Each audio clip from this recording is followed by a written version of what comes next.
now let's get into the second half of this. I find it very interesting, crazy. The narrator slash can't even speak slash a content creator is funny as hell. I mean, this is kind of along the lines of my type of humor, so I'm thoroughly enjoying this.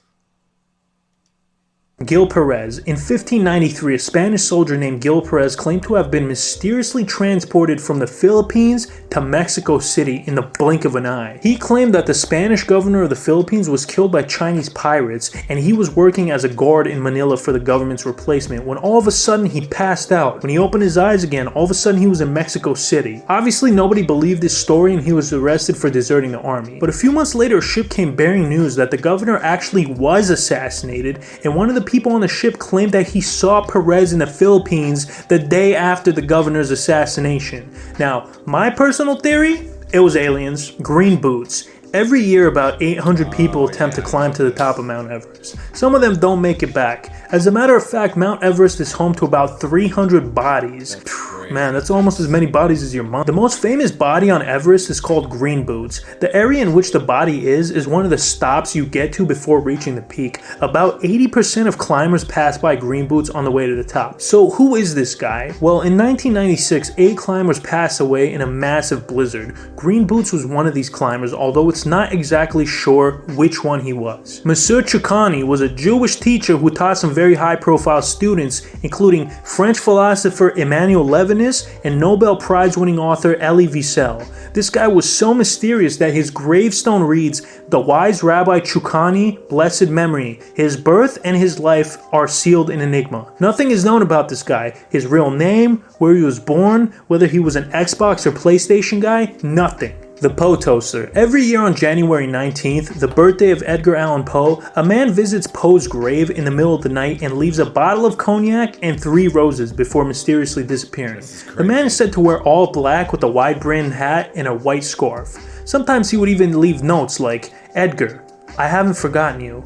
Every year people would gather around to witness the tradition from afar. Despite this, I could only find one picture of the guy from who knows when. The tradition goes all the way back to 1930 allegedly and stopped in 2009 after the 200th anniversary of Poe's birthday. Shanti Devi was an Indian woman who claims to have remembered her previous life. She claims that in a past life her name was Lugdi Devi and she lived in the city of Mathura with her merchant husband, and that her previous self passed away after giving birth to a son. At the age of 6, she found her past self's husband, and the guy was convinced this was his reincarnated wife. The story got so big that Mahatma Gandhi himself set up a commission to investigate the claims. After questioning her and taking her to the hometown of her previous self, the commission concluded that Shanti Devi was in fact the reincarnation of Lugdi Devi. The Somerton Man. In 1948, the body of a man washed up on Somerton Beach in Australia. The man could not be identified, and the only clue that was found on him was a scrap of paper torn from a book titled Rubaiyat of Omar Khayyam. The note read "Tamam Shud," a Persian phrase which means it's over or it's finished.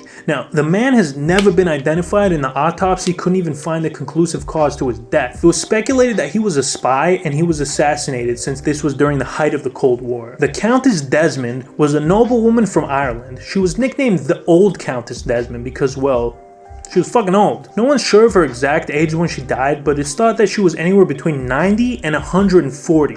Now, back in those days, it was impressive not to die of diarrhea before your 20th birthday, so living to 90 back then was almost unheard of. Bodhidharma, I probably did not say that right, but whatever, let's just move on, was a Buddhist monk credited with spreading Buddhism to East Asia. According to Chinese legend, he's also the one who basically created Kung Fu at the Shaolin Temple. Despite him being incredibly influential in China, not much is known about him. It's said that he came from the Western land, so he was probably Persian or Indian, because let's face it, not a lot of East Asians can grow a beard like that. Also, it's not even 100% clear when he arrived in China. This guy is shrouded in mystery and enigma. Akhenaten refers to an ancient Egyptian pharaoh whose existence was unknown until pretty recently. He was probably the father of Pharaoh Tutankhamun, aka King Tut, but Mari wasn't around back then, so it's not confirmed. Now, the interesting thing about Akhenaten is he unsuccessfully tried to start his own religion. That's right, Akhenaten left Egypt's polytheistic religion and founded his own religion known as Atenism, which worshipped the god At. This was significant because this was one of the first monotheistic religions ever. He also moved Egypt's capital from Thebes to a brand new city which he built named Akhetaten. Now, Akhenaten was a... Just amazes me, how the hell did they move such heavy ass stones? I mean, I know they said what the Great Pyramid took 20 years to build, and I wonder about the other two, if that's also, they're also built consecutively at the same time.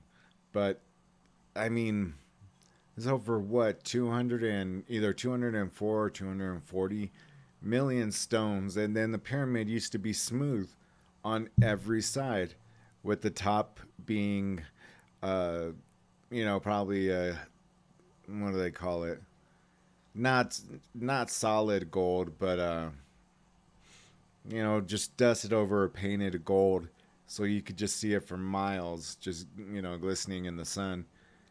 It's just all these cities that they build. I mean,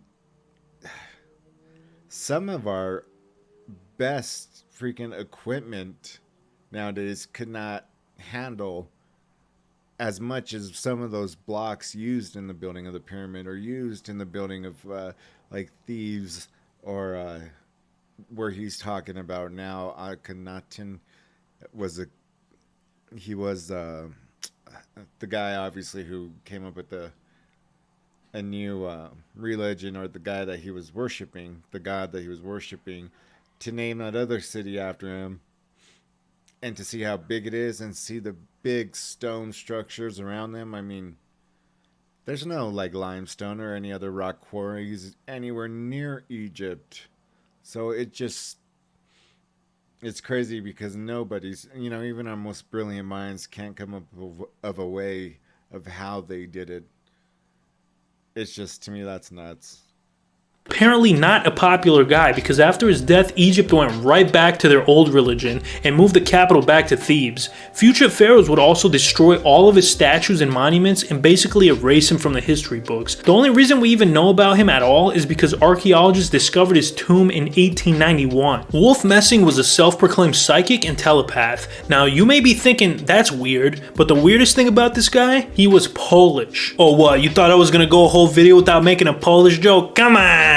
It was said that he could read minds and manipulate them. He could even predict the future, apparently. His psychic abilities developed early on in life, and in his teen years he was performing for the circus in Germany. During this time he made a name for himself. In fact, he was so famous that Albert Einstein and Sigmund Freud visited him in Vienna to inquire about his gifts. Apparently he blew their socks off during the meeting on some David Blaine shit. Allegedly during the meeting, Freud gave Messing a mental command to pluck 3 hairs from Einstein's mustache, and Messing carried out the command perfectly with no words needing to be spoken. And those aren't the only celebrities that were interested in his gifts. Apparently Mahatma Gandhi, Marilyn Monroe, and even Joseph Stalin sought him out. But more on that later. Wolf was in Poland when the Nazis invaded, and he made a public prediction that if Hitler made his way east, it would surely mean his death. Did you really need to be a psychic to predict that shit? I'm pretty sure if you have a basic understanding of history. Anyways, this prediction really pissed off Hitler, and it didn't help that Wolf was a Jew. Messing was in Poland during the Nazi invasion, and he was captured by 2 soldiers, but allegedly used his powers to escape.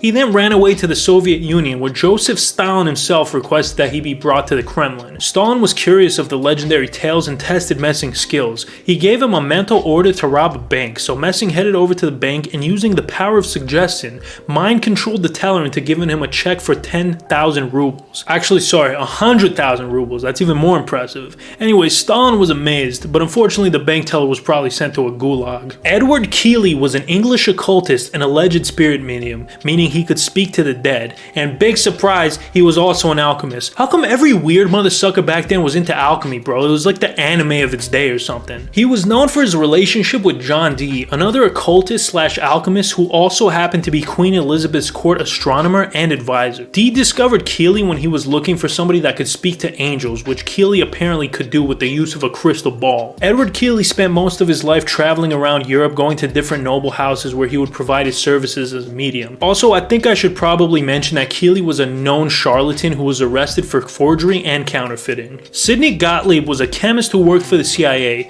Gottlieb was behind most of the assassination attempts carried out by the CIA in the 50s and 60s. He was also in charge of the government's mind control program known as MK Ultra. Now, if you're not familiar with MK Ultra, I'm not going to get too far into it here, but basically, during the height of the Cold War in the 50s, the US government was incredibly paranoid that the Soviet Union and China were going to take over the world. So to prevent that, they needed every advantage they could get. In the CIA, it was believed that the Soviets had already figured out how to mind control people, so they needed to catch up. That's why they decided to launch Project Artichoke, which was the precursor to MK Ultra. Gottlieb was brought in as the lead researcher, and the main goal of the project was to determine if somebody could be involuntarily made to perform an assassination or any other action for that matter. The secondary goal was finding new interrogation techniques. At this time, they were forcing people to take all sorts of drugs, including cocaine, peyote, mescaline, heroin, and LSD. Sounds like a good time. How do I sign up for that trial? Gottlieb eventually tried LSD himself to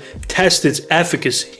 After about 7 hours of watching ancient aliens and tripping balls, he decided this was the way to go. He then started Project MK Ultra with the goal to create a truth serum and to control people's minds. The studies mainly focused on LSD. Apart from MK Ultra, Gottlieb was also behind a bunch of goofy failed assassination attempts against Fidel Castro. Some of these schemes included an exploding conch shell, an exploding cigar, a poisoned pencil, a poisoned wetsuit, and all sorts of other wacky things. Sidney retired from the CIA in 1973, stating that he didn't believe his work there had been effective, or at least that's what he wants you to think. The unknown woman is Sine. I don't know how to pronounce anything, man, so you guys are gonna have to get used to this. She was a woman whose face would be hanging on the walls of many artists in the early 1900s. Obviously, not her real face, but like a mask of her face. She was known as the drowned Mona Lisa because it was said that the woman whose face it belonged to was discovered drowned in a river, and the coroner was so infatuated with her beauty that he decided to make a mask out of her face.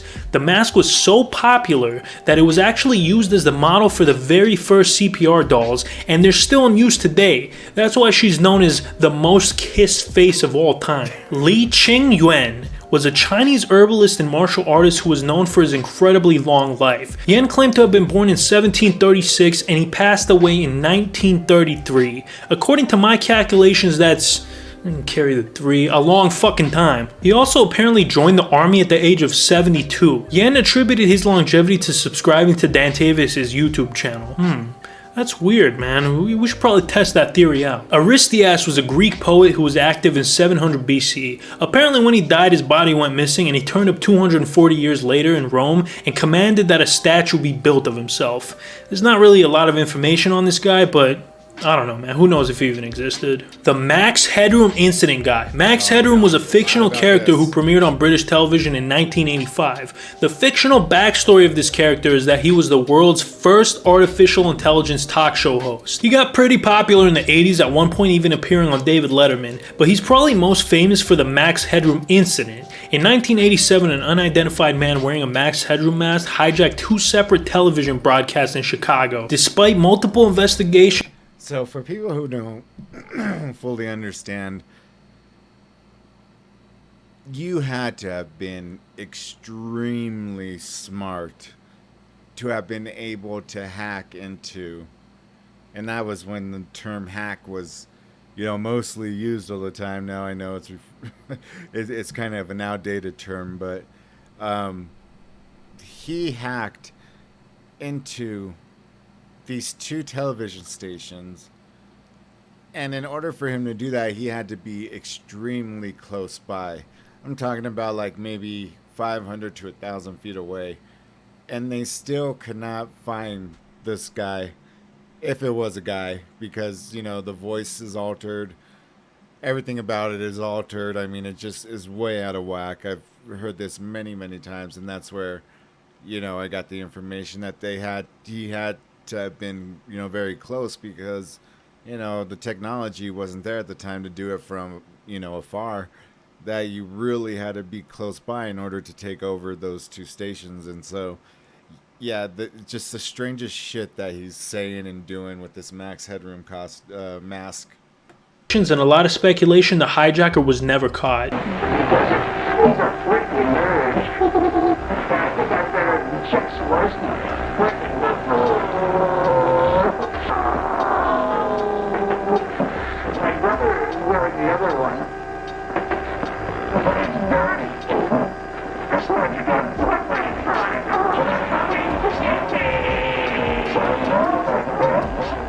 Dread Pirate Roberts. Now when you hear that name you probably think, hey, that's the guy from The Princess Bride. Well, yes.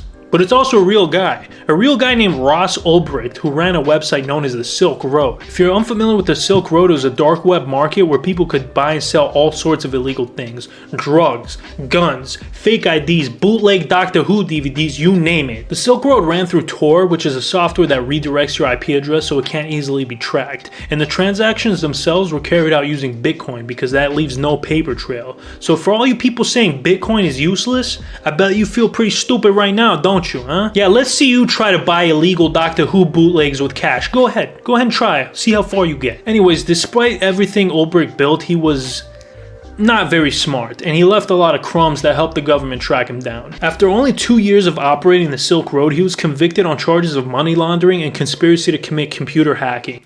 You know, I don't agree with him other than the last part that he's about to say. He thought he could beat the system for just a 10-year prison sentence. And yeah, that's probably was one of his stupid moves, but you know, if you've never been in trouble with the law before, I'm sure, you know, anything's intimidating along those lines. And 10 years seems like gosh, you know, a lifetime. But where I disagree with him being, you know, quote unquote, not smart, he was very smart, except for the fact that he believed this poster to have been a part of the Hells Angels gang or another motorcycle gang that was going to carry out a hit on some guy who was becoming a snitch. And it was actually the same guy. And he paid him like 200 Bitcoin, then another 500 Bitcoin on how he would want the job done. And then he gets word like, yeah, you know, he took him out. You won't have any more problems with that. On top of that, the only reason why he got caught was he used to go to the library with his laptop and do a lot of his work at the library, probably making it easier, you know, using their IP. And the FBI had set up a sting operation to where, if you've ever watched Ocean's 12, when they steal that Fabergé egg, when George Clooney and who is it, Brad Pitt, one of them's wearing a Yankees hat, the other one's wearing a Boston hat. They throw it down and then they get like into a fake, you know, scuffle. Well, that's exactly what the FBI did, and they did it like right near him because he had a fail-safe that at the moment that he closed his laptop, you would have to go through like multiple entries of passwords. And so while these two started skirmishing, you know, just for, you know, to distract him, and he got up to kind of move out of the way and was facing what was going on, another agent went and grabbed the computer before he had time to shut it down, to close it. So I mean, he was pretty creative in eluding them, but like he said, he did leave a lot of breadcrumbs, and especially that, you know, plot to hire him, man, he was very sloppy and stupid on that. For these charges, he received a double life sentence plus 40 years without the possibility of parole. And worst of all, the prison they sent him to was in Tucson. Now, Ulbricht was also linked to attempting to hire hitmen to whack people who threatened to reveal his identity. This was never confirmed though. Also, I feel I should mention he could have taken a plea deal to get just 10 years in prison, but he decided that he could win the case. Again, not very smart. Bela Kiss was not an adult film actress, but he was actually a Hungarian serial killer who whacked at least 24 people, mostly young women, and attempted to pickle their bodies. In 1914, he was drafted into World War I and left his house behind. During this time, the Hungarian army was experiencing gasoline shortages. Kiss's landlord recalled that he had several huge metal drums in his backyard, which Kiss claimed were filled with gasoline. So the landlord led soldiers to these barrels to confiscate them for the war effort. effort. But when they opened them up, they noticed a horrible smell, and to their shock, there was bodies inside. Upon searching his house, they found 24 bodies total. Oh my God. He mostly targeted middle-aged women with no families who were looking for marriage. Upon further investigation, police noticed that all of the bodies had 2 puncture marks on their necks and were completely drained of blood. This led to speculation that Kiss was practicing vampirism. Man, this shit just gets weirder and weirder. After the discovery of the bodies, police immediately sent word to the army to find and arrest Kiss if he was still alive. Eventually, they found out that he was recovering from an injury in a Serbian hospital, but by the time the detective arrived to arrest him, he was already gone. After his disappearance, there were multiple alleged sightings, but he was never caught. Prahlad Jani was an Indian monk who claimed to have gone 50 years without eating or drinking. According to him, he didn't eat any food or drink any water from 1940 all the way up to his passing away in 2020. In the early 2000s, Johnny was studied by doctors multiple times. In the first study, he was observed for 10 days, and doctors claimed that he didn't poo-poo or pee-pee. Their words, not mine. They also noticed that his weight dropped slightly, but not enough to make a big difference. During the second study, he was monitored around the clock, and researchers placed cameras everywhere to make sure he wasn't sneaking samosas or something. But again, mans went 15 days without eating, drinking, pooping, or peeing, and all the tests came back normal. These studies have been dismissed by the larger scientific community. What the heck do those idiots know? Indrid Cold. Again, I talked about this dude on my Cryptid Iceberg, so in the interest of saving myself some time, I'm just gonna replay that. Or hey, why don't you do yourself a favor, go watch the whole thing. It's only an hour and 14 minutes long. Indrid Cold is another being that, similar to Mothman, was seen around Point Pleasant, West Virginia. Bro, seriously, what is it with West Virginia? Like, remind me to never go there. Anyways, Indrid Cold is known as the Smiling Man because he was described as having a permanent smile along with the ability to communicate telepathically. Here's a sketch of what he supposedly looked like. This guy was kind of overshadowed by Mothman since both of them were around the same place at the same time, and Mothman was covered much more by the media. The most notable account of Cold was by a man named Woodrow Derenberger, who gave an entire 30-minute interview about his experience with him. Here's a little snippet. What I saw last night, I know that I saw it. It was no figment of imagination. It was there, and I was there. And now, you said that he also made the statement that we will see you again. When he was getting ready to leave, he stepped back from the truck about one step.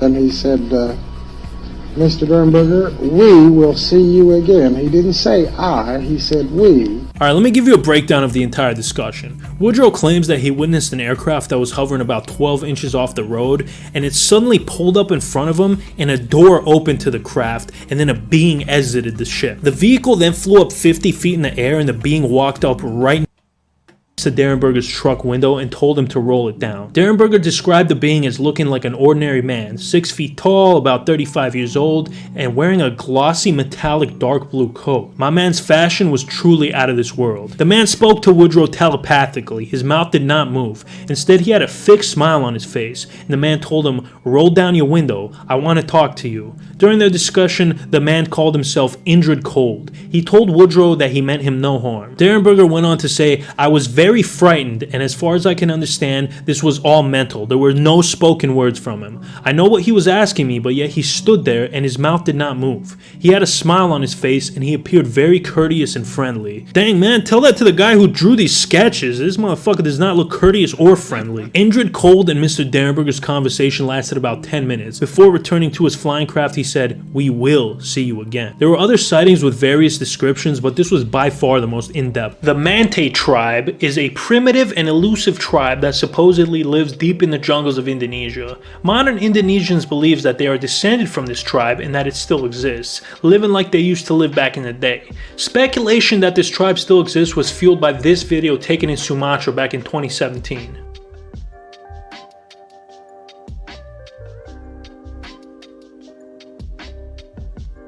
Alexander Solonik was a hitman for the Russian mafia in the 90s. He was a police officer for 6 months before getting fired. A few years later, he was charged for doing something that rhymes with drape and sentenced to 8 years in prison. The day before he was supposed to get locked up, he went on the run and was caught months later. While in prison, some of the inmates found out that he was a cop, so they marked him for death. He was attacked by 12 people but managed to defeat them all, and after that, nobody messed with him again. After 2 years in prison, he escaped again, went back home and joined the Russian mob as an assassin, and let me tell you, this guy was good. He was like the Russian John Wick. He assassinated multiple mob bosses, and according to stories, he shot a dude in a crowded nightclub while he was surrounded by security guards. By this point, he was a legend in the underworld, and law enforcement tried and failed to arrest him multiple times. On one occasion, he actually was arrested, but the police didn't search him well enough, so he shot multiple cops inside the police station before he ran off and finally got cornered and sent to prison again. But one thing you gotta know about our boy Alex, you can't keep him locked up for long, so he escaped with the help of a crooked corrections officer. After his second prison escape, he ran away to Greece, where he eventually started his own organized crime ring. He had around 50 men under his command who specialized in drug smuggling and contract whackings. While he was in Greece, he was stupid rich and bought several villas in Athens. After a while of being on top, Salonik was whacked by another Russian hitman, also named Alexander, inside one of his villas in 1977. Edward Mordrake was a man born in the 19th century who apparently had a face on the back of his head. According to stories, the face would whisper, grab objects, and even laugh. Mordrake begged doctors to remove it because it was driving him mad. Sadly, at the age of 23, Mordrake would unalive himself. The first known description of Mordrake was written in an 1895 Boston Post article by fiction author Charles Hildreth.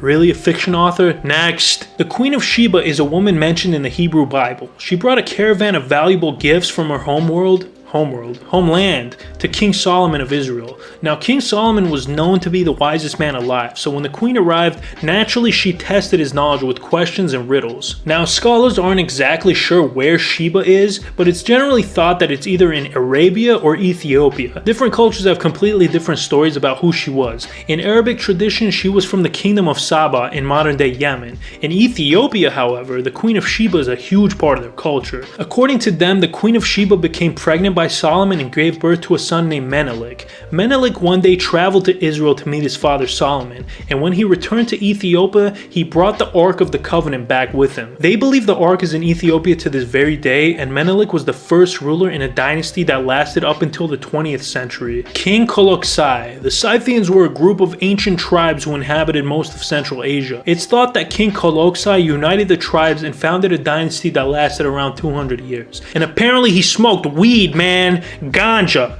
grass, pot. Seriously, I found this article on wayofleaf.com alleging that the Scythians smoked that dank kush. But you can't believe anything stoners say, man. Anyway, King Koloksai, truly mysterious because I could barely find any information on him. Adam Rayner was the only person in all of recorded history to be both a dwarf and a giant. At the age of 18, he measured in at 4 feet tall, legally a dwarf. By the time he was in age of 18 in all of recorded history to be both a dwarf and a giant. At the age of 18, he measured in at 4 feet tall, legally a dwarf. By the time he was in his 30s, he reached a height of 7'2". So, how did this man go from sitting in a high chair to playing center for the Knicks? Well, it was due to a tumor in his pituitary gland, which is the most common cause of gigantism. It's just weird that it happened so late in life. Sergei Tretyakov was a Russian intelligence officer who defected to the United States in 2000.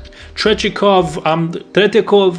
was a KGB spy posing as a UN diplomat in New York. But no, he wasn't, because he was a double agent, passing secrets from the Kremlin to Washington. Tretyakov, you sly son of a gun. He defected to the United States in 2000 after the passing of his mother. He waited for that because now the Russians couldn't use her to bring him back. After his defection, the CIA gave him a new name and settled him in an unknown location with his family. Oh, and they gave him $2 million. That's pretty cool. But then in 2008, he started doing interviews for an upcoming book he had coming out about his life titled Comrade J, The Untold Secrets of Russia's master spy in America after the end of the Cold War. Okay, first of all, that title's way too fucking long, and second of all, my hat keeps riding up my head. Anyways, this book spilled all sorts of tea about the KGB, including the mass disinformation and propaganda campaigns they would run. And this was all the way back in 2008. And sadly, Sergei would pass away 2 years after his book dropped. The timing of his passing was suspicious, and some people suggest that foul play was involved. Well guys, if you stuck around this far, I thank you. That was the Mysterious and Enigmatic People iceberg. As always, let me know what you think in the comments, and don't forget to like and subscribe. Oh, and also, I'm on social media, you know, I'm on Twitter. I sometimes tweet funny stuff, and I even have a Discord that's not half bad, so consider following me on other forms of social media. Anyways, guys, thank you so much for watching. Later.